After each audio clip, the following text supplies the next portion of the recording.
নমস্কার। কথায় কথায় কথামৃত অনুষ্ঠানের 448তম পর্বে আপনাদের স্বাগত। আপনারা এই অনুষ্ঠান দেখছেন প্রাণারাম বাংলা ইউটিউব চ্যানেলে, যেখানে সপ্তাহের প্রত্যেক দিন সম্প্রচারিত হয় এই কথায় কথায় কথামৃত অনুষ্ঠানটি। শুরুর সময় থাকে রাত্রি 9টা, আর কোষ্ঠীপাথর প্রাণারাম ইউটিউব চ্যানেলে প্রত্যেক সপ্তাহের শনিবার সম্প্রচারিত হয় শ্রী শ্রী মায়ের কথা। শুরুর সময় থাকে সন্ধে 6টা। এই অনুষ্ঠানে শ্রী শ্রী রামকৃষ্ণ কথামৃততে আমরা গতকাল ছিলাম এবং আজকেও সানন্দে অবস্থান করব 28শে জুলাই 1885 প্রসঙ্গে। শ্রীরামকৃষ্ণ সেদিন উত্তর কলকাতায় ভক্তপ্রবর শ্রীযুক্ত বলরাম বসু মহাশয়ের বাড়িতে, তারপরে শ্রীযুক্ত নন্দ বসু মহাশয়ের বাড়িতে, তারপরে শোকাতুরা ব্রাহ্মণী গোলাপ মা নামে যিনি সমধিক পরিচিত তাঁর বাড়িতে উপস্থিত হয়েছিলেন। গোলাপ মার বাড়ি থেকে তিনি রওনা হচ্ছেন এইরকম একটা প্রসঙ্গ, এইরকম একটি স্থান পর্যন্ত গতকাল আমরা শ্রবণ করেছিলাম। তিনি যাবেন, উপস্থিত হবেন গনুর মার বাড়িতে, এটি আমরা শুনেছিলাম। সেই যেখানটিতে কালকে আমরা গতকাল শেষ করেছিলাম, তার পরের অংশে আজকে প্রবেশ করব শ্রী শ্রী রামকৃষ্ণ কথামৃততে, যার সূচনায় কথামৃতকার শ্রীযুক্ত মহেন্দ্রনাথ গুপ্ত বা শ্রীম বা মাস্টার মহাশয় উদ্ধৃত করেছেন, তব কথামৃতং তপ্ত জীবনং কবিভিরীরিতং কল্মষাপহং শ্রবণমঙ্গলং শ্রীমদাততং ভুবি গৃণন্তি ये ভূরিদা জনাঃ। গনুর মার বাড়ির বৈঠকখানায় ঠাকুর শ্রীরামকৃষ্ণ বসিয়া আছেন। এইখান থেকেই প্রসঙ্গটি শুরু হচ্ছে এইভাবে।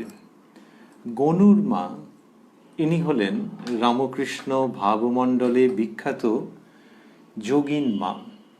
তার সন্তানের নাম গনু, সেই দিক দিয়ে গনুর মা। ইনি সমধিক পরিচিত যোগিন মা রূপে।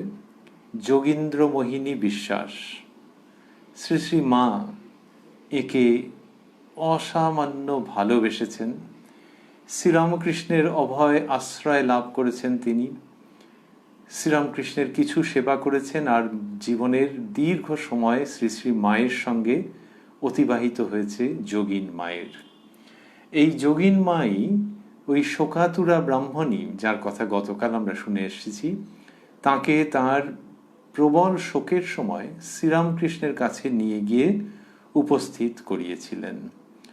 এই যোগিন মা, আমরা পুনরায় স্মরণ করছি শ্রদ্ধার সহিত, যে রামকৃষ্ণ ভাবমণ্ডলে এক উজ্জ্বল জ্যোতিষ্ক সমস্থান অধিকার করে রয়েছেন ঠাকুর ও মায়ের কৃপায়, আশীর্বাদে। গনুর মার বাড়ির বৈঠকখানায় ঠাকুর শ্রীরামকৃষ্ণ বসিয়া আছেন। ঘরটি একতলায়, ঠিক রাস্তার উপর। ঘরের ভিতর ঐকতান বাদ্যের আখড়া আছে। ঐকতান বাদ্যের, তারপর মাস্টারমশাই বন্ধনীর মধ্যে দিয়েছেন কনসার্ট। ছোকরারা বাদ্যযন্ত্র লইয়া ঠাকুরের প্রীত্যর্থে মাঝে মাঝে বাজাইতেছিল।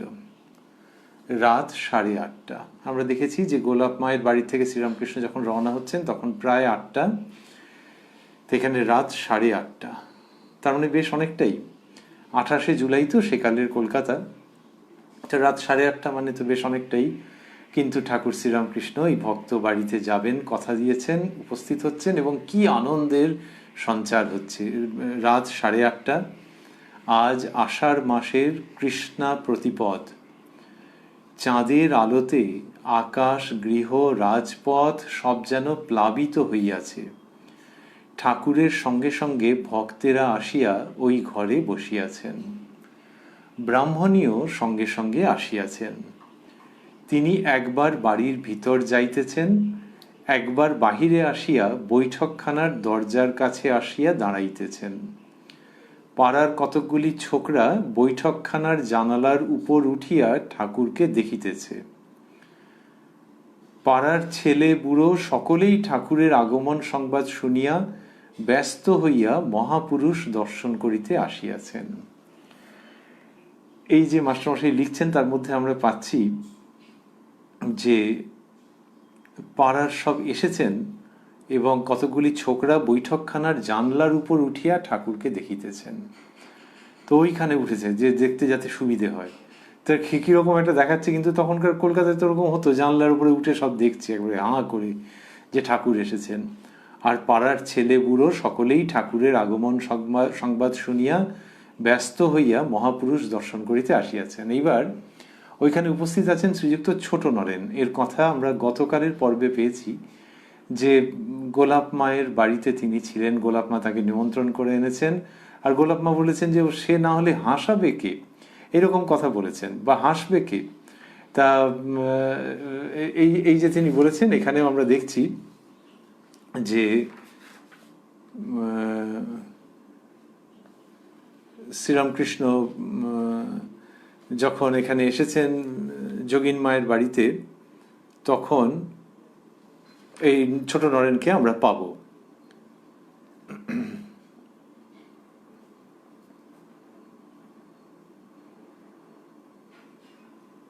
উনি বলেছিলেন যে ছোট নরেনকে এনেছি বলি, তা না হলে হাসবে কে, এটি গোলাপ মা বলেছিলেন। আর এখানে ছোট নরেনের ভূমিকা দেখছি আমরা। মাস্টারমশাই লিখছেন, জানলার উপর ছেলেরা উঠিয়াছে দেখিয়া ছোট নরেন বলিতেছেন, ওরে তোরা ওখানে কেন, যা যা বাড়ি যা। ঠাকুর শ্রীরামকৃষ্ণ সস্নেহে বলিতেছেন, না থাক না থাক না। তা ছোট নরেন ওরম করলেন কেন, একটু মজা করা আর কি, যে ওই দেখো জানলার উপরে সব উঠেছে লাভ মেরে। ঠাকুর মাঝে মাঝে বলিতেছেন, হরি ওম হরি ওম। এই জায়গাটি মাস্টারমশাই স্থূলাক্ষরে দিয়েছেন, হরি ওম হরি ওম। শতরঞ্জির উপর একখানি আসন দেওয়া হইয়াছে, তাহার উপর শ্রীরামকৃষ্ণ বসিয়াছেন। ঐকতান বাদ্যের ছোকরাদের গান গাহিতে বলা হইল। তাহাদের বসিবার সুবিধা হইতেছে না, ঠাকুর তাহার নিকটে শতরঞ্জিতে বসিবার জন্য তাহাদের আহ্বান করিলেন। ঠাকুর বলিতেছেন, এর উপরেই বসো না, এই আমি লিখছি। এই বলিয়া আসন গুটাইয়া লইলেন। ছোকরারা গান গাইতেছেন। তো শ্রীরামকৃষ্ণ তাদেরকে ভালোবাসছেন। এটা হয় কি, যে যারা ওই কনসার্ট বাজাবে, তো তাদেরকে ঠাকুর কি চোখে দেখবেন, তো কে কি কাজ করে সেইটা দিয়ে তো তিনি নির্ধারণ করেন না, তিনি অন্তর দেখতে পান। যার অন্তর সাদাসিধে, যার মধ্যে ভক্তির ভাব আছে, তাকে ঠাকুর খুব ভালোবাসেন, এবং সেও ঠাকুরের সান্নিধ্যে অবস্থান করবার অধিকার লাভ করে, অবস্থান করতে পারে। তা না হলে ঠাকুরের কষ্ট হয়। ভেতরে যদি বিপরীত সংস্কার থাকে, তিনি তার খুব একটা নিকটে অবস্থান করতে পারেন না, তার কষ্ট হয় তার অন্তঃকরণে। তো এইখানে দেখা যাচ্ছে যে যারা কিনা কনসার্ট বাজাবেন, ঐকতান বাজাবেন, ঠাকুর এবার তাদের জন্য সব রকমভাবে যেন অ্যাকোমোডেট করছেন, এবং শতরঞ্জিতে বসবার জন্য আহ্বান করলেন, বললেন এর উপরেই বসো না, এই আমি লিখছি। এই বলিয়া আসন গুটাইয়া লইলেন, যে এইখানটাতে এসে বসো, অর্থাৎ তারা কাছাকাছি বসুক না, ক্ষতি কি আছে। তার মানে হচ্ছে যে তার কোনো অসুবিধে হচ্ছে না, বরং সেই ছেলেদেরকে তিনি ভালোবাসছেন। এবার মাস্টারমশাই লিখছেন, ছোকরারা গান গাহিতেছেন, কেশব কুরু করুণা দিনে কুঞ্জ কানন চারি, মাধব মন মোহন মোহন মুরলীধারী, হরি বল হরি বল হরি বল মন আমার। ব্রজ কিশোর কালীয় হর কাতর ভয় ভঞ্জন, নয়ন বাঁকা বাঁকা শিখি পাখা রাধিকা হৃদি রঞ্জন, গোবর্ধন ধারণ বনকুসুম ভূষণ, দামোদর কংস দর্পহারী, শ্যাম রাস রসবিহারী, হরি বল হরি বল হরি বল মন আমার। এইরকম তারা বাজাচ্ছেন, ছোকরারা গান গাইতেছেন। প্রথমে তারা গান গাইলেন, ওই গানও হবে বাজনাও হবে, এই সবটা মিলিয়ে হচ্ছে আর কি। তা এবার তাদের এই গান হলো, কেশব কুরু করুণা দিনে কুঞ্জ কানন চারি, মাধব মন মোহন মোহন মুরলীধারী। তারপরে তারা আবার গাইছেন, মাস্টারমশাই লিখছেন, গান এসো মা জীবন উমা ইত্যাদি, এরকম ভাবে গান গাইছেন।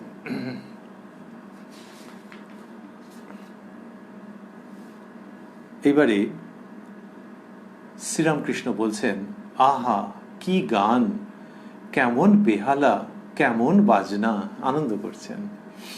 একটি ছোকরা ফ্লুট বাজাইতেছিলেন, তাহার দিকে ও অপর আরেকটি ছোকরার দিকে অঙ্গুলি নির্দেশ করিয়া বলিতেছেন, ইনি যেন ওর জোর। এইবার কেবল কনসার্ট বাজনা হইতে লাগিল। বাজনার পর ঠাকুর আনন্দিত হইয়া বলিতেছেন, বাহ কি চমৎকার। একটি ছোকরাকে নির্দেশ করিয়া বলিতেছেন, এর সব জানা আছে, সব, তারপর মাস্টারমশাই বন্ধনীর মধ্যে দিয়েছেন সব রকম বাজনা। মাস্টারকে বলিতেছেন, এরা সব বেশ লোক। ঠাকুরের আনন্দ হচ্ছে যোগিন মায়ের বাড়িতে এসে এবং এই ছেলেদের অন্যান্য ভক্তদের দেখে। ছোকরাদের গান বাজনার পর তাহারা ভক্তদের বলিতেছে, আপনারা কিছু গান। ব্রাহ্মণী দাঁড়াইয়া আছেন, তিনি দ্বারের কাছ থেকে বলিলেন, গান এরা কেউ জানে না, এক মহিমবাবু বুঝি জানেন, তা ওর সামনে উনি গাইবেন না। মানে মাস্টারমশাইয়ের কথা বলছেন বলেই মনে হয়, ওরকম ভাবে বললেন ব্রাহ্মণী, যে ছেলেরা বলেছে তো যে আপনারা কিছু গান। তা ব্রাহ্মণী গোলাপ মা তিনি ব্যাপারটাকে নিরসন করে দিচ্ছেন, বলছেন গান এরা কেউ জানে না, এক মহিমবাবু বুঝি জানেন, তা ওর সামনে উনি গাইবেন না, মানে ঠাকুরের সামনে গাইবেন না, এ বড় লাজুক মানুষ, এইরকম বলতে চাইছেন। একজন ছোকরা, কেন, আমি বাবার সম্মুখে গাইতে পারি। ছোট নরেন উচ্চহাস্য করিয়া, অত দূর উনি এগোননি, বলতে আর কি হাসাহাসি হচ্ছে। মাস্টারমশাই লিখছেন, সকলে হাসিতেছেন। তো ওই মাস্টারমশাই সম্বন্ধে এরকম বলেছেন তো, আর এই ছেলেটি বলে ফেলেছে ওরকম, তখন ছোট নরেন বলছেন, অত দূর উনি এগোননি। এইসব, এই বিমল আনন্দের সঞ্চার হচ্ছে শ্রীরামকৃষ্ণের উপস্থিতিতে। আর এইসব ঘটনা ঘটছে, ছোট নরেনও এরকম অনাবিল হাস্যরসের প্রসঙ্গ আনছেন, হাস্যরসের সঞ্চার করছেন। আগের দিন যখন শ্রীরামকৃষ্ণ গিয়ে উপস্থিত হয়েছিলেন গোলাপ মায়ের বাড়িতে, ব্রাহ্মণীর বাড়িতে, তখন আমরা দেখেছিলাম সেই দিনকে ছাদের উপরে ব্যবস্থা ছিল তো, আর সেখানে কি আনন্দের পরিবেশ হয়েছিল। আর তারপর যে মিষ্টি মুখ করাবেন, তো ঠাকুরকে তিনি একটু ডেকে নিয়ে, আমরা দেখছি যে সেখানে লেখা ছিল, মাস্টারমশাই লিখেছেন যে কথাবার্তার পর ব্রাহ্মণী অতিশয় ভক্তি সহকারে ঠাকুরকে অন্য ঘরে লইয়া গিয়া মিষ্টান্নাদি নিবেদন করিলেন, ভক্তেরাও ছাদে বসিয়া সকলে মিষ্টমুখ করিলেন। ওই যে ঠাকুরকে একটা অন্য ঘরে নিয়ে গেছেন, নিয়ে গিয়ে মিষ্টান্ন নিবেদন করেছেন, আমরা সেইটা স্মরণ করেছিলাম গতকালই, যে ঠাকুর সহজে অন্য স্থানে যান না, যে তাকে একটুখানি কিছু তার সেবা করানো হবে সেজন্য আলাদা করে নিয়ে গিয়ে এটা উনি করেন না। এই দিনকে ছাদের উপরে তো, তাই জন্য গেলেন। এমনি কোথাও যদি যানও, সেখানেও দেখা যায় যে অল্পক্ষণ থেকেই তিনি চলে আসেন, বেশিক্ষণ সেখানে তিনি থাকেন না, এরকম দেখতে পাওয়া যায়। তো এখানে সেটা কিন্তু আবারও স্মরণ করছি যে গোলাপ মায়ের ওখানে ছাদের উপরে বলে ঠাকুর ওই রকম করলেন, যে ভেতরে গেলেন, একটু মিষ্টি মুখ করে চলে এলেন। আজকে দেখছি যে এখানে কি হয়েছে, যে ওই যে বললেন ছোট নরেন একটা মজার কথা বললেন, সকলে হাসিতেছেন, তারপরে মাস্টারমশাই লিখছেন, কিয়ৎক্ষণ পরে ব্রাহ্মণী আসিয়া বলিতেছেন, আপনি ভিতরে আসুন। শ্রীরামকৃষ্ণ বলিতেছেন, কেন গো? ব্রাহ্মণী, সেখানে জলখাবার দেওয়া হয়েছে, যাবেন? শ্রীরামকৃষ্ণ, এইখানেই এনে দাও না। এই শ্রীরামকৃষ্ণের ভাব।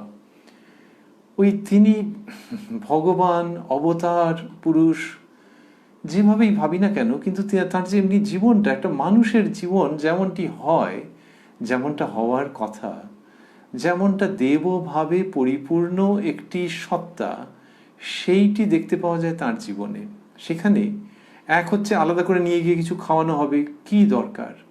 আরেকটি হচ্ছে যে অন্তঃপুরে যাবেন, শ্রীরামকৃষ্ণ তো কতভাবে বলেন যে সংযম দরকার, আসক্তি মুক্ত জীবন দরকার, কামনা বাসনার বস্তু থেকে দূরে থাকতে হয়, এগুলো ভক্তদের শিক্ষার জন্য বলেন। আর নিজের জীবন দিয়ে সেই দৃষ্টান্ত তিনি স্থাপন করেন, সেই দৃষ্টান্ত রচনা করেন, সেই দৃষ্টান্ত অহরহ সম্মুখে উপস্থাপিত করেন। এইখানে যখন যোগীনমা ওরকম বলছেন, আর এরা সব কত উচ্চকোটির, যে ব্রাহ্মণী এসেছেন অর্থাৎ গোলাপ মা, তিনি বলছেন আপনি ভিতরে আসুন। অত উচ্চ কোটির তারা, আর তাদের যে সত্তা, যে চরিত্র, সে তো আর আলাদা করে কিছু বলার নেই বা শতমুখে বলবার, কিন্তু তা সত্ত্বেও শ্রীরামকৃষ্ণ বলছেন, ওখানে আপত্তি করছেন প্রাথমিকভাবে। মাস্টারমশাই লিখছেন, শ্রীরামকৃষ্ণ বলিতেছেন, কেন গো ব্রাহ্মণী, সেখানে জল খাবার দেওয়া হয়েছে, যাবেন? শ্রীরামকৃষ্ণ, এইখানেই এনে দাও না। এই তাঁর ভাব। ব্রাহ্মণী, গনুর মা বলেছে, অর্থাৎ যোগীন মায়ের কথা বলছেন, গনুর মা বলেছে ঘরটায় একবার পায়ের ধুলা দিন, তাহলে ঘর কাশি হয়ে থাকবে, ঘরে মরে গেলে আর কোনো গোল থাকবে না। এই ঘর কাশি হয়ে থাকবে, এই কথাগুলি স্থূলাক্ষরে দেওয়া আছে। যোগীন মায়ের ওই ইচ্ছে, সেইটি ব্রাহ্মণী অর্থাৎ গোলাপ মা শ্রীরামকৃষ্ণের কাছে নিবেদন করছেন, যে গনুর মা বলেছে ঘরটায় একবার পায়ের ধুলা দিন, তাহলে ঘর কাশি হয়ে থাকবে, ঘরে মরে গেলে আর কোনো গোল থাকবে না। মাস্টারমশাই লিখছেন, ঠাকুর শ্রীরামকৃষ্ণ ব্রাহ্মণী ও বাড়ির ছেলেদের সঙ্গে অন্তঃপুরে গমন করিলেন। এই ঘরটিতে পরে যোগীন মা একটি মন্দির নির্মাণ করেছিলেন, খুব সাধারণভাবে, কিন্তু হৃদয়ের সমস্ত শ্রদ্ধা উজাড় করে দিয়ে। ভক্তেরা চাঁদের আলোতে বেড়াইতে লাগিলেন।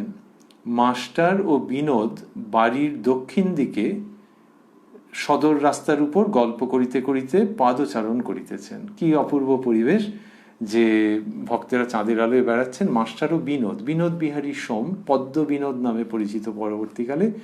তার জীবনের মধ্যে নানান রকমের ভাবের ওঠানামা হয়েছে, কিন্তু মাস্টারমশাইয়ের ছাত্র এবং ঠাকুরের প্রিয় পাত্র ছিলেন। তো বলছেন যে মাস্টার ও বিনোদ বাড়ির দক্ষিণ দিকে সদর রাস্তার উপর গল্প করিতে করিতে পাদচারণ করিতেছেন। এরকম একটা অপূর্ব পরিবেশ। এইখান থেকে শ্রীযুক্তা গনুর মার বাড়ি থেকে শ্রীরামকৃষ্ণ রওনা হয়ে যাচ্ছেন কোথায়? বলরাম বাবুর বাড়িতে তিনি উপস্থিত হবেন। মাস্টারমশাই লিখছেন, বলরামের বাড়ির বৈঠকখানার পশ্চিম পার্শ্বের ঘরে ঠাকুর বিশ্রাম করিতেছেন, নিদ্রা যাইবেন। বৈঠকখানার পশ্চিম পার্শ্বের ঘরে মানে ওই এখন যেটি শ্রীরামকৃষ্ণের গর্ভ মন্দির, সেটি হচ্ছে বৈঠকখানার পশ্চিম পার্শ্বের ঘর। সেইখানে ঠাকুর সাধারণত রাত্রে অবস্থান করতেন যখন বলরামবাবুর বাড়িতে রাত্রি যাপন করতেন, এবং সেইখানে ঠাকুর বিশ্রাম করিতেছেন, নিদ্রা যাইবেন। এই যে উনি বিশ্রাম করছেন, নিদ্রা যাবেন, তার মানে গিয়ে এক্ষুনি ঘুমিয়ে পড়বেন, ওই রকম নয়। শ্রীরামকৃষ্ণ এমন একটা ঈশ্বরীয় ভাবের মধ্যে থাকেন, সে অবর্ণনীয়। মাস্টারমশাই লিখছেন, গনুর মার বাড়ি হইতে ফিরিতে অনেক রাত হইয়াছে, রাত 11:45 হইবে। তাহলে 11:45টার সময় এসব ঘটছে। ঠাকুর বলিতেছেন, যোগিন একটু পায়ে হাতটা বুলিয়ে দাও তো। যোগিন এর কথা আমরা আগের পর্বে পেয়েছি, শ্রীযুক্তা গোলাপ মায়ের বাড়িতে। ইনি উত্তরকালে শ্রীমৎ স্বামী যোগানন্দজি। ঠাকুর বলিতেছেন, যোগিন একটু পায়ে হাতটা বুলিয়ে দাও তো। কাছে মণি বসিয়া আছেন। মাস্টারমশাই নিজের কথা বলছেন যে কাছে মণি বসিয়া আছেন। এই একটু আগে লিখেছেন মাস্টার ও বিনোদ, এরকম লিখেছেন নিজের কথা মাস্টার। এমনি নিজের কথা তো আত্মগোপন করেছেন, তবু মাস্টার কথাটি বলেছেন। এই কোথাও কোথাও দেখা যাচ্ছে তাও বলতে চাইছেন না, এবং হঠাৎ হঠাৎ নাম পরিবর্তন করছেন, ওই আর কি, নিজে যাতে কোনোভাবে লাইমলাইটে চলে না আসেন, মনোযোগের কেন্দ্রে চলে না আসেন। সেই জন্যে মাস্টারমশাইয়ের এই অতিরিক্ত আত্মগোপন, এটা আমরা আগে অনেকবার লক্ষ্য করেছি। তো লিখলেন যে কাছে মণি বসিয়া আছেন। তো এখানে লাইমলাইটে আসার কি, একটু পরে সব বিভিন্ন প্রসঙ্গ আছে, খুব উচ্চ প্রসঙ্গ আছে, তো এখানে ওই রকম করছেন। সেই উচ্চ প্রসঙ্গে হয়তো আজকে আমরা যাব বা আগামীকাল, কিন্তু এখানে নিজের নামটা চট করে ওরকম করে নিলেন। কাছে মণি বসিয়া আছেন, যোগিন পায়ে হাত বুলাইয়া দিতেছেন। এমন সময় ঠাকুর বলিতেছেন, আমার খিদে পেয়েছে, একটু সুজি খাবো। তার মাঝে মাঝে এরকম ভাবের উদয় হতো। ব্রাহ্মণী সঙ্গে সঙ্গে এখানেও আসিয়াছেন, মানে ওই গোলাপ মায়ের কথা হচ্ছে, যে বলরামবাবুর বাড়িতে তিনি এসেছেন। আসলে বলরামবাবু তো ঠাকুরের বৈঠকখানা, মায়ের বৈঠকখানা তিনি বলতেন, মায়ের দ্বিতীয় কেল্লা। তো সেই বলরামবাবুর বাড়িতে ব্রাহ্মণী শোকাতুরা ব্রাহ্মণী, যার কথা লেখা আছে, আমরা বলেছি যে তিনি শোকোত্তীর্ণা, সেই গোলাপ মা এসে উপস্থিত হয়েছেন বলরামবাবুর বাড়িতে। মাস্টারমশাই লিখছেন, ব্রাহ্মণী সঙ্গে সঙ্গে এখানেও আসিয়াছেন। ব্রাহ্মণীর ভাইটি বেশ বায়া তবলা বাজাইতে পারেন। ঠাকুর ব্রাহ্মণীকে আবার দেখিয়া বলিতেছেন, এবার নরেন্দ্র এলে কি আর কোনো গাইয়ে লোক এলে ওর ভাইকে ডেকে আনলেই হবে। যেহেতু ব্রাহ্মণীর ভাই বায়া তবলা বাজাতে পারেন, সেই জন্য ঠাকুর এরকমভাবে আনন্দ করছেন। মাস্টারমশাই লিখছেন, ঠাকুর একটু সুজি খাইলেন। ক্রমে যোগিন ইত্যাদি ভক্তেরা ঘর হইতে চলিয়া গেলেন। মণি ঠাকুরের পায়ে হাত বুলাইতেছেন, ঠাকুর তাহার সহিত কথা কহিতেছেন। তাহলে ওই রাত্রির প্রায় 11টার কাছাকাছি সময় হবে। এই সময় এই ঘটনা ঘটছে যে মাস্টারমশাই এবং ঠাকুর অন্তরঙ্গভাবে মাস্টারমশাই উপস্থিত রয়েছেন। ওই যে আমরা বলছিলাম যে ওইখানে নামটা মণি করে নিয়েছেন তিনি। শ্রীরামকৃষ্ণ স্মরণ করছেন যে সারাদিনে কি হয়েছে, সেই ঘটনা একটি দুটি বলছেন। শ্রীরামকৃষ্ণ, আহা এদের কি আহ্লাদ! এদের, তারপর মাস্টারমশাই বন্ধনীর মধ্যে দিয়েছেন ব্রাহ্মণীদের। ওই যে শোকাতুরা ব্রাহ্মণীর বাড়ি তিনি উপস্থিত হয়েছিলেন, তো সেই ব্রাহ্মণী এবং তার ভগিনী এরা দুজনে তো কি আনন্দ করেছেন, আমরা গতকাল সেটি কথামৃত থেকে শ্রবণ করেছি। শ্রীরামকৃষ্ণ বলছেন, আহা এদের কি আহ্লাদ! মণি, কি আশ্চর্য, যীশুখ্রিস্টের সময় ঠিক এই রকম হয়েছিল। তারাও দুটি মেয়ে মানুষ ভক্ত, দুই ভগিনী, মার্থা আর মেরি। শ্রীরামকৃষ্ণ উৎসুক হইয়া, তাদের গল্প কি বলতো? মণি, যীশুখ্রিস্ট তাদের বাড়িতে ভক্ত সঙ্গে ঠিক এই রকম করে গিয়েছিলেন। একজন ভগিনী তাকে দেখে ভাবোল্লাসে পরিপূর্ণ হয়েছিল। যেমন গৌরের গানে আছে, ডুবল নয়ন ফিরে না এলো, গৌর রূপসাগরে সাঁতার ভুলে তলিয়ে গেল আমার মন। আরেকটি বোন একলা খাবার দাবার উদ্যোগ করছিল। সে ব্যতিব্যস্ত হয়ে যিশুর কাছে নালিশ করলে, প্রভু দেখুন দেখি দিদির কি অন্যায়। উনি এখানে একলা চুপ করে বসে আছেন আর আমি একলা এইসব উদ্যোগ করছি। তখন যিশু বললেন, তোমার দিদি ধন্য, কেননা মানুষ জীবনের যা প্রয়োজন, বন্ধনীর মধ্যে মাস্টারমশাই লিখছেন, অর্থাৎ ঈশ্বরকে ভালোবাসা, প্রেম, তা ওর হয়েছে। এটি মাস্টারমশাই বললেন মার্থা এবং মেরির কাহিনী। মেরি জিসাস ক্রাইস্টের কাছে বসেছিলেন, আর মার্থা ওই সমস্ত বন্দোবস্ত করছিলেন। তিনি এসে পরে ওরকম বললেন, তিনি খুব ব্যতিব্যস্ত হয়ে গিয়েছিলেন, এরকমভাবে বললেন। এটি নানান রকমের ব্যাখ্যা আছে। একটি হচ্ছে, তা মার্থা তো ভালো কাজই করছিলেন। তো একটা ব্যাখ্যা হচ্ছে যে ওই যেমন ব্যতিব্যস্ত হয়ে উঠেছেন, সেইটা যীশুখ্রিস্ট চাইছেন না। যে মেরি শান্তভাবে যে বসে আছেন, এই শান্তভাবে ঈশ্বর সান্নিধ্য, এটির কথাই যীশুখ্রিস্ট বলেছেন। তো মাস্টারমশাই এটা মনে পড়ে যাচ্ছে যে দুই বোনের কাহিনী রয়েছে এবং এইটার সঙ্গে একদম ঘটনাটা মিলে যাচ্ছে, ওইটা তিনি উল্লেখ করলেন। শ্রীরামকৃষ্ণ, আচ্ছা তোমার এসব দেখে কি বোধ হয়?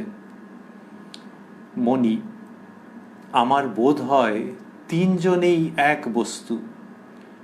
যীশুখ্রিস্ট, চৈতন্যদেব আর আপনি এক ব্যক্তি। এই শব্দগুলি স্থূলাক্ষরে দেওয়া আছে। যীশুখ্রিস্ট, চৈতন্যদেব আর আপনি এক ব্যক্তি।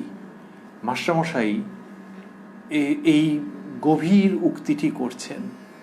অসামান্য একটি প্রসঙ্গ কথামৃতের মধ্যে এখানে আমরা পাচ্ছি, যেখানে মাস্টারমশাই এই উক্তি করছেন। বলছেন যীশুখ্রিস্ট, চৈতন্যদেব আর আপনি এক ব্যক্তি। এইরকম তার বোধ হচ্ছে। সেটা ঠাকুরকে তিনি বললেন।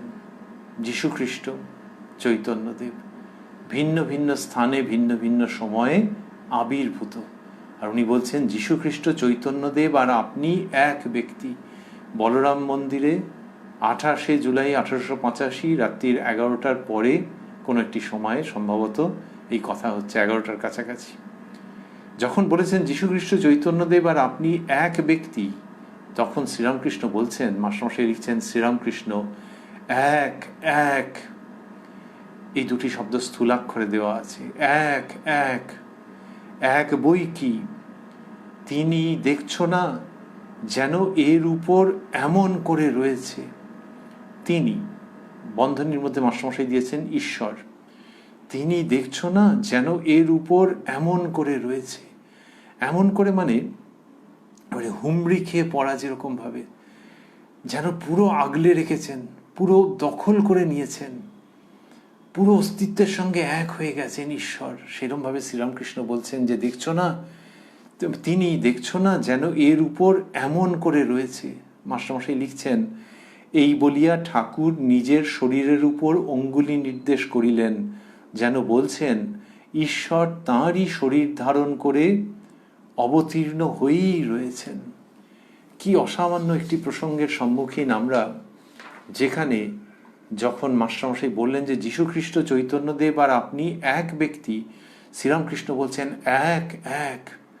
এই মাস্টারমশাইয়ের সঙ্গে অন্তরঙ্গ একটা জায়গায় এই কথাটি তিনি ব্যক্ত করছেন, উন্মোচন করে দিচ্ছেন।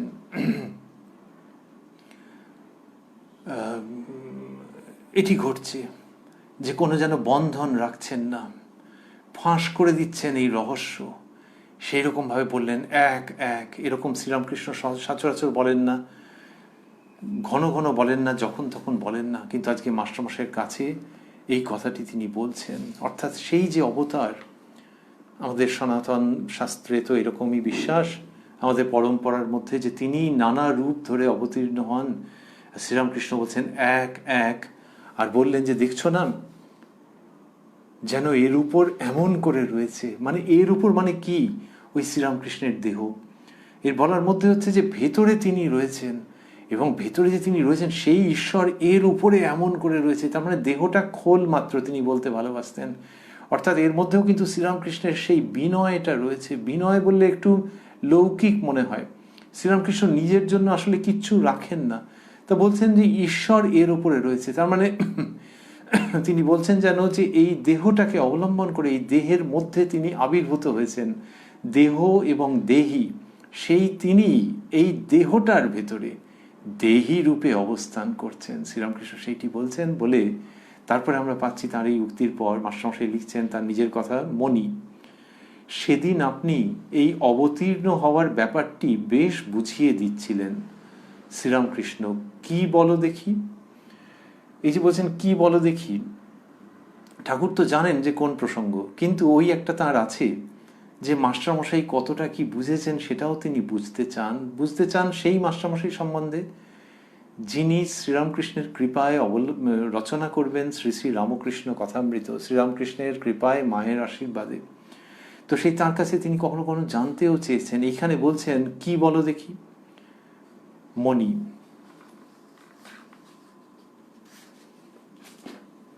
যেন দিক দিগন্তব্যাপী মাঠ পড়ে রয়েছে, ধুধু করছে।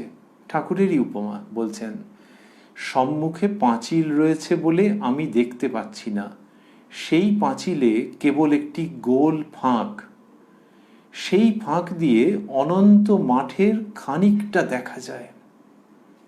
শ্রীরামকৃষ্ণ, বলো দেখি সে ফাঁকটি কি?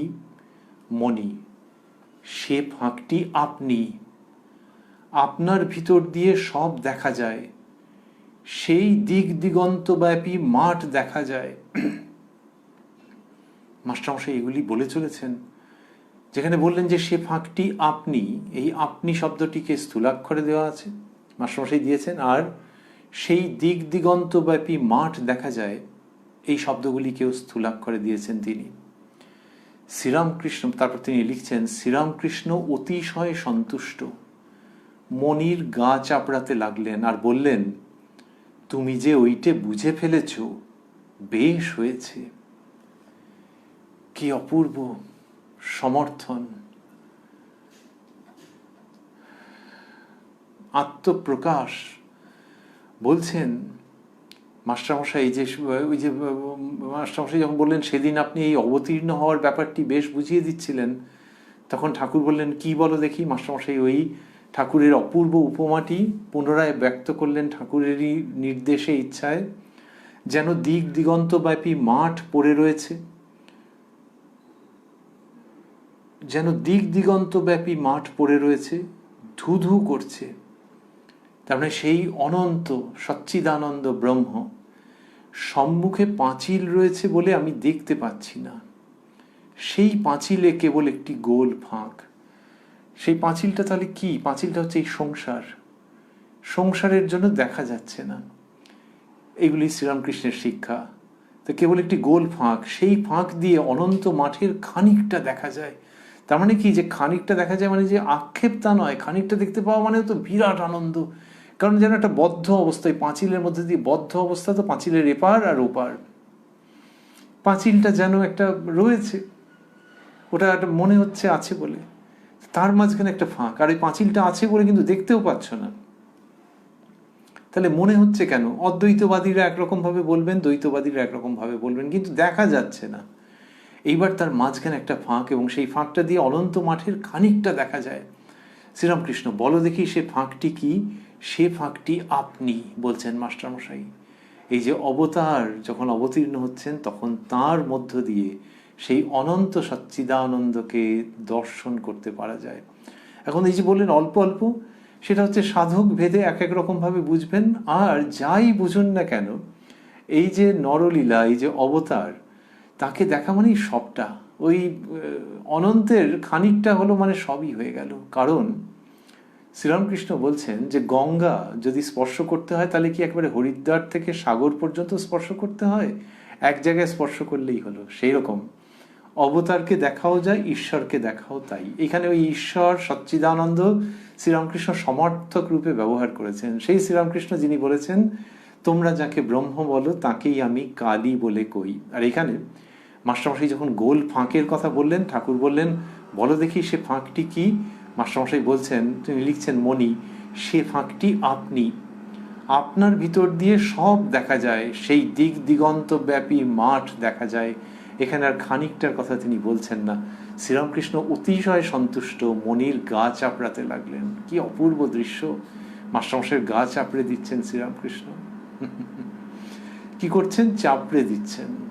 তার যদি প্রথম দিকটা নিই আর তার সঙ্গে আরেকটু যোগ করি, তাহলে এটি হচ্ছে চাপরাস। ওর গা চাপড়ে দিচ্ছেন মানে সানন্দে চাপরাস দিচ্ছেন, স্যাংশন করছেন যে তুমি এই সব কথা জগতে প্রচার করবে। ওই তিনি বলছেন তো যে ঈশ্বর স্বয়ং আদেশ না করলে তার কথা কেউ প্রচার করতে পারে না।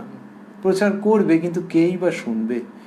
তো এই মাস্টারমশাই গা চাপড়ে দিচ্ছেন, তার মানে শুধু যে ওই অনুমতি দিচ্ছেন বা ওই কার্যে নিযুক্ত করছেন তাই নয়, খুব আনন্দের সঙ্গে সেটি করছেন।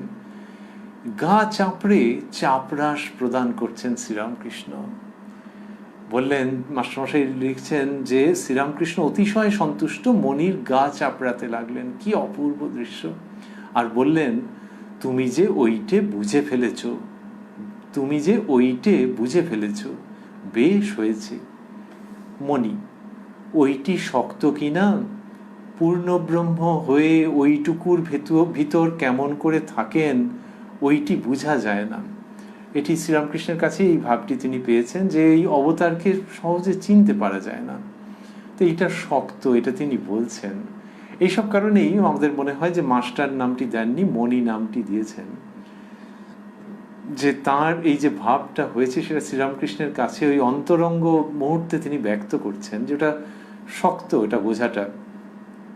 শ্রীরামকৃষ্ণ, তারে কেউ চিনলি না রে, ও সে পাগলের বেশে ফিরছে জীবের ঘরে ঘরে। কোনো সঙ্গীতের দুটি পংক্তি উল্লেখ করলেন, আর সেখানে আবার যে আখর আছে সেটিও মাস্টারমশাই বন্ধনীর মধ্যে দিয়েছেন, পাগলের বেশে, তারপর লিখেছেন দিনহীন কাঙালের বেশে। তাহলে শ্রীরামকৃষ্ণ বলছেন, তারে কেউ চিনলি না রে, ও সে পাগলের বেশে ফিরছে জীবের ঘরে ঘরে। এই কথা বললেন। তারপরে কি হলো? অর্থাৎ এই যে শ্রীরামকৃষ্ণকে কেউ চিনতে পারলেন না, এইটি শ্রীরামকৃষ্ণ বলছেন আর কি, তারে কেউ চিনলি না রে।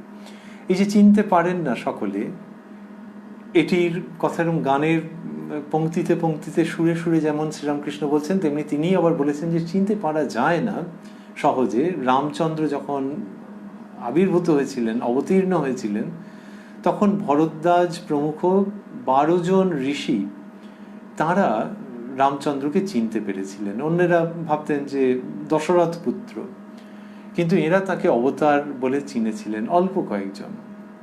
তো এখানেও শ্রীরামকৃষ্ণ এরকম বলছেন যে কেউ চিনল না, ও সে পাগলের বেশে ফিরছে জীবের ঘরে ঘরে, দিনহীন কাঙালের বেশে, মানে ওই রকম তার ভাব, ঈশ্বরময়তা। মণি, আর আপনি বলেছিলেন যিশুর কথা। শ্রীরামকৃষ্ণ, কি কি? ওই ওই ওই শুনতে উৎসাহী, মাস্টারমশাইয়ের মুখ থেকে শুনতে উৎসাহী, যে আচ্ছা কি বলেছিলাম সেটাও একটা আছে, আর মাস্টারমশাই কি বলেছেন, যে তিনি কতটা হৃদয়ঙ্গম করেছেন। মণি, যদু মল্লিকের বাগানে যিশুর ছবি দেখে ভাব সমাধি হয়েছিল, ঠাকুরের হয়েছিল তো। আপনি দেখেছিলেন যে যিশুর মূর্তি ছবি থেকে এসে আপনার ভিতর মিশে গেল। ঠাকুর কিয়ৎকাল চুপ করিয়া আছেন। এর উত্তরে হয়তো তিনি কিছু বলেননি, বা বলে থাকলেও মাস্টারমশাই দেননি। ঠাকুর কিয়ৎকাল চুপ করিয়া আছেন। আর আমরা ভাবছি যদু মল্লিকের বাগানে শ্রীরামকৃষ্ণের এটি হয়েছিল যে যিশুর ছবি, মা মেরির কোলে শিশু সন্তান যিশু, সেটি দেখে ঠাকুরের ভাব সমাধি হয়েছিল। তা বলছেন যে আপনি দেখেছিলেন যে যিশুর মূর্তি ছবি থেকে এসে আপনার ভিতর মিশে গেল।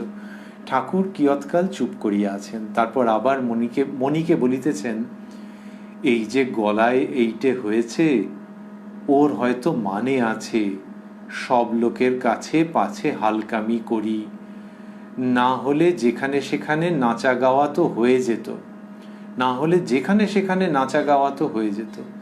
শ্রীরামকৃষ্ণের গলরোগের সূত্রপাত হয়েছে এই 1885 প্রথম দিকেই, আমরা সেইটা পেয়েছি কথামৃততে। তো ওইটা তিনি বলছেন যে এই যে গলায় এইটে হয়েছে, ওর হয়তো মানে আছে। এটি তিনি এরকমভাবেই বলে থাকেন যে মা এরকমই ব্যবস্থা করেছেন, সব লোকের কাছে পাছে হালকামি করি। তো তিনি যেরকমভাবে নৃত্য গীত এর মধ্যে থাকেন, সেটা শ্রীরামকৃষ্ণ এরকমভাবে বলছেন যে মা হয়তো চাইছেন না যে এতটা করি। ওই সংকীর্তন শ্রীরামকৃষ্ণের, আর সব লোকের সঙ্গে মিশছেন, কত সহজ স্বাভাবিকভাবে কথা বলছেন। তো এখানে বলছেন যে সব লোকের কাছে পাছে হালকামি করি, সেই জন্য মা হয়তো এরকম করেছেন। তা না হলে যেখানে সেখানে নাচা গাওয়া তো হয়ে যেত। ঠাকুর দ্বিজোর কথা বলিতেছেন। শ্রীযুক্ত দ্বিজ সেন মাস্টারমশাইয়ের শ্যালক। ঠাকুর দ্বিজোর কথা বলিতেছেন দ্বিজ এলো না। মণি, বলেছিলাম আসতে, আজ আসবার কথা ছিল, কিন্তু কেন এলো না বলতে পারি না। শ্রীরামকৃষ্ণ, তার খুব অনুরাগ। আচ্ছা, ও এখানকার একটা কেউ হবে, বন্ধনীর মধ্যে, অর্থাৎ সাঙ্গপাঙ্গদের মধ্যে একজন হবে না? এরকমভাবে মাস্টারমশাইকে জিজ্ঞেস করছেন। শ্রীযুক্ত দ্বিজকে শ্রীরামকৃষ্ণ খুব ভালোবেসেছেন, এর কথা পরবর্তীকালেও আছে কথামৃতের মধ্যে। তা বললেন যে তার খুব অনুরাগ। আচ্ছা, ও এখানকার একটা কেউ হবে না? মণি, আজ্ঞা হাঁ, তাই হবে, তা না হলে এত অনুরাগ। মণি মশারির ভিতর গিয়া ঠাকুরকে বাতাস করিতেছেন। ঠাকুর একটু পাশ ফেরার পর আবার কথা কহিতেছেন। ওই যে শ্রীরামকৃষ্ণের চোখে প্রায় ঘুমই থাকতো না। মানুষের ভিতর তিনি অবতীর্ণ হইয়া লীলা করেন, এই কথা হইতেছে। মাস্টারমশাই লিখলেন। তারপর ঠাকুরের কথা লিখছেন শ্রীরামকৃষ্ণ, তোমার ওই ঘর, আমার আগে রূপ দর্শন হতো না, এমন অবস্থা গিয়েছে। এখনো দেখছো না, আবার রূপ কম পড়ছে। তো মাস্টারমশাইকে বললেন তোমার ওই ঘর, সেটি যে কোন প্রসঙ্গে বলেছেন সেটি মাস্টারমশাই ব্যক্ত করেননি, বোঝা যাচ্ছে না। কিন্তু ওই তিনি মাস্টারমশাইকে বহুবার বলেছেন যে মাস্টারমশাই আগে নিরাকারের দিকে তার প্রবণতা ছিল, তো তাকে বলেছেন যে তোমার এই সাকারের ঘর। তা গৌরাঙ্গের সংকীর্তনের দলের মধ্যে তোমাকে দেখেছিলাম, শালগ্রাম শিলার মধ্যে দুটি চক্ষু, সেই সমস্ত বলেছেন। তো সেইখানে তোমাকে দেখেছি। তো তার ভক্তির ভাব এরকম শ্রীরামকৃষ্ণ বহুবার বলেছেন যে এরকম নিরাকারের ভাব তোমার নয়। আর এখানে বলেছেন তোমার ওই ঘর। তারপর নিজের সম্বন্ধে বলছেন আমার আগে রূপ দর্শন হতো না। শ্রীরামকৃষ্ণ ঘন ঘন রূপ দর্শনের মধ্যে থাকতেন, কিন্তু এই ঈশ্বরীয় রূপের দর্শন হতো, কিন্তু কখনো কম কখনো বেশি, সেইটি বলছেন। তারই মধ্যে ওই ঘন ঘন রূপ দর্শনের মধ্যে কখনো কখনো যেন একটু কম পড়তো, কখনো বেশি হতো। বলছেন আমার আগে রূপ দর্শন হতো না, এমন অবস্থা গিয়েছে। আমার আগে রূপ দর্শন হতো না এমন অবস্থা গিয়েছে, এখনো দেখছো না আবার রূপ কম পড়ছে। মণি, লীলার মধ্যে নরলীলা বেশ ভালো লাগে। ঈশ্বরের লীলার মধ্যে নরলীলা, ওই নরলীলা মানেই এটি শ্রীরামকৃষ্ণ বুঝিয়েছেন মাস্টারমশাইকে, এবং তিনি কথামৃতের মধ্যে সেটি বিবৃত করেছেন অবতার লীলা। নরলীলা বলতে শ্রীরামকৃষ্ণ অবতার লীলাই বুঝিয়েছেন, যে অবতার মানুষের রূপ ধরে আসছেন আর সেইখানেই ঈশ্বরের প্রকাশ হচ্ছে। শ্রীমদ্ ভগবদ্ গীতার মধ্যেই প্রসঙ্গ রয়েছে কি অপূর্বভাবে, আর শ্রীরামকৃষ্ণ তাঁর অসামান্য ভঙ্গিতে একাধিকবার এটিকে বিবৃত করেছেন, উপস্থাপন করেছেন। মাস্টারমশাই যেই বললেন যে লীলার মধ্যে নরলীলা বেশ ভালো লাগে, তখন শ্রীরামকৃষ্ণ বলছেন তাহলেই হলো, আর আমাকে দেখছো। মাস্টারমশাই লিখছেন, ঠাকুর শ্রীরামকৃষ্ণ কি বলিতেছেন যে আমার ভিতর ঈশ্বর নররূপে অবতীর্ণ হইয়া লীলা করিতেছেন। কি অসামান্য একটি স্থান, তার সাক্ষী থাকছি আমরা। সেই স্থান, সেই কাল, ভগবান শ্রীরামকৃষ্ণ নিজের শ্রীমুখে এটি বলছেন যে তাহলেই হলো, আর আমাকে দেখছো। ওই যে মাস্টারমশাই বলেছেন লীলার মধ্যে নরলীলা বেশ ভালো লাগে, তার প্রসঙ্গে সেটির উত্তরে শ্রীরামকৃষ্ণের এই অনির্বচনীয় উক্তি। এ ব্যাখ্যা করা দুরূহ, কিন্তু অনুসরণ অনুগমন করার মতো। কি অসীম তাৎপর্যপূর্ণ একটি সত্য সংবাদ বললেন, তাহলেই হলো, যে নরলীলা বেশ ভালো লাগে সেখানে বলছেন তাহলেই হলো, আর আমাকে দেখছো। এই যে শ্রীরামকৃষ্ণ স্বয়ং অবতীর্ণ হয়েছেন এটি বলছেন মাস্টারমশাইয়ের কাছে, এবং তিনি লিখছেন ঠাকুর শ্রীরামকৃষ্ণ কি বলিতেছেন যে আমার ভিতর ঈশ্বর নররূপে অবতীর্ণ হইয়া লীলা করিতেছেন। ঠাকুর শ্রীরামকৃষ্ণ কি বলিতেছেন যে আমার ভিতর ঈশ্বর নররূপে অবতীর্ণ হইয়া লীলা করিতেছেন। এটি তো সদর্থক বাক্য, যে ঠাকুর এইটিই বলছেন, সেটি মাস্টারমশাই এরকমভাবে একটা জিজ্ঞাসার চিহ্ন দিয়ে কি অপূর্বভাবে উপস্থাপন করলেন, যে তার ভেতর যে ঈশ্বর নররূপে অবতীর্ণ হয়েছেন এটিই শ্রীরামকৃষ্ণ তো বলছেন। আমরা রয়েছি উদ্বোধন কার্যালয়ে প্রকাশিত শ্রী শ্রী রামকৃষ্ণ কথামৃতের 889 পৃষ্ঠায়, যেখানে 28 জুলাই 1885 অমৃত প্রসঙ্গের সমাপন হচ্ছে। ওই দিনটিতে ঠাকুর শ্রীরামকৃষ্ণ প্রথমে বলরাম বাবুর বাড়িতে গিয়েছিলেন, সেখান থেকে নন্দ বসুর বাড়ি, তারপরে উপস্থিত হয়েছিলেন গোলাপ মায়ের বাড়িতে, যার পরিচয় লেখা আছে শোকাতুরা ব্রাহ্মণী বলে, সেইখান থেকে গনুর মা অর্থাৎ যোগিন মায়ের বাড়ি, এবং সেখান থেকে আবার বলরাম বাবুর বাড়িতে। সেই দিনের প্রসঙ্গের অবসান হলো, এবং আমরা এই দিনের প্রসঙ্গের সূচনায় দেখেছি যে ঠাকুর শ্রীরামকৃষ্ণ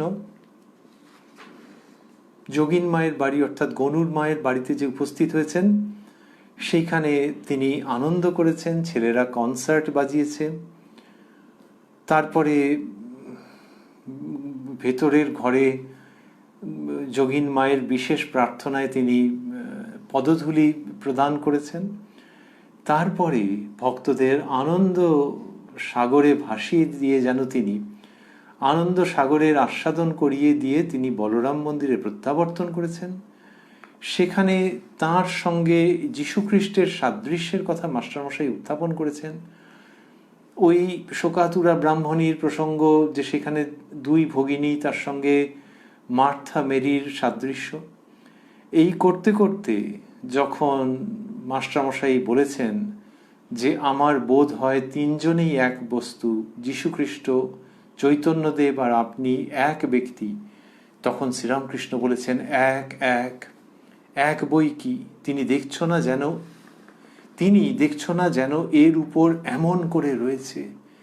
তারপরে মাস্টারমশাই নিজেই বলেছেন যে এই অবতীর্ণ হওয়ার ব্যাপারটি আপনি বুঝিয়ে দিচ্ছিলেন। ঠাকুর বলেছেন কোনটি? তখন তিনি বলেছিলেন ওই দিক দিগন্ত ব্যাপী মাঠ, তার মধ্যে একটি গোল, তারপর একটি পাঁচিল, সামনে একটা পাঁচিল রয়েছে বলে দেখা যাচ্ছে না, সেই পাঁচিলের মধ্যে একটা গোল ফাঁক। ঠাকুর বললেন যে বলো দেখি সেই ফাঁকটি কি? মাস্টারমশাই বললেন সেই ফাঁকটি আপনি, আপনার ভিতর দিয়ে সব দেখা যায়, সেই দিক দিগন্ত ব্যাপী মাঠ দেখা যায়। ঠাকুর তখন অত্যন্ত সন্তুষ্ট হয়ে মাস্টারমশাইয়ের গা চাপড়ে দিলেন। আর তারপরে কি হলো? গানের সুরে সুরে বললেন, তারে কেউ চিনলি না রে।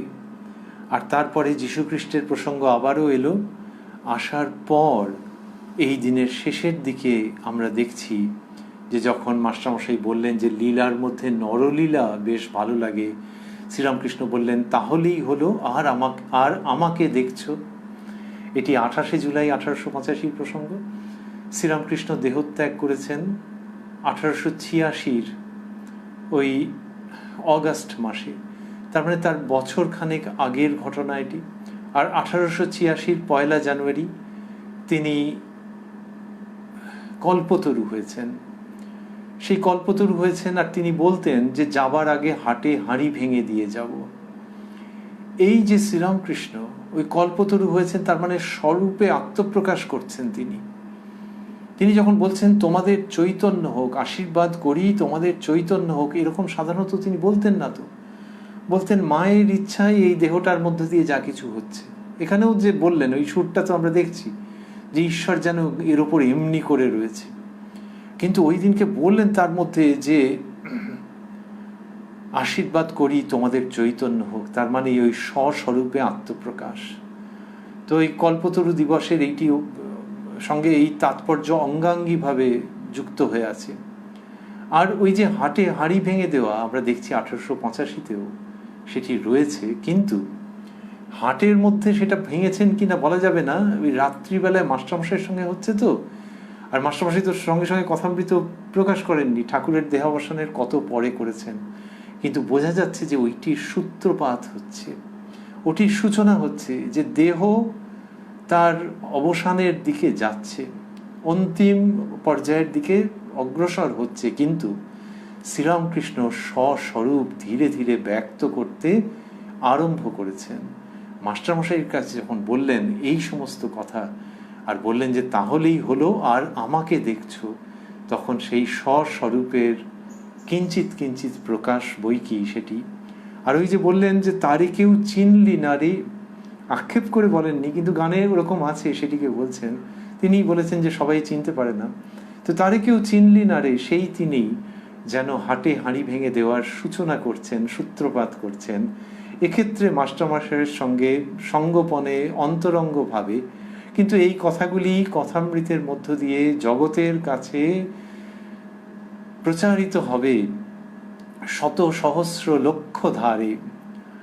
সেই যে শ্রীরামকৃষ্ণের স্বস্বরূপের আত্মপ্রকাশের সূচনা, সেটিকে আমরা প্রত্যক্ষ করছি।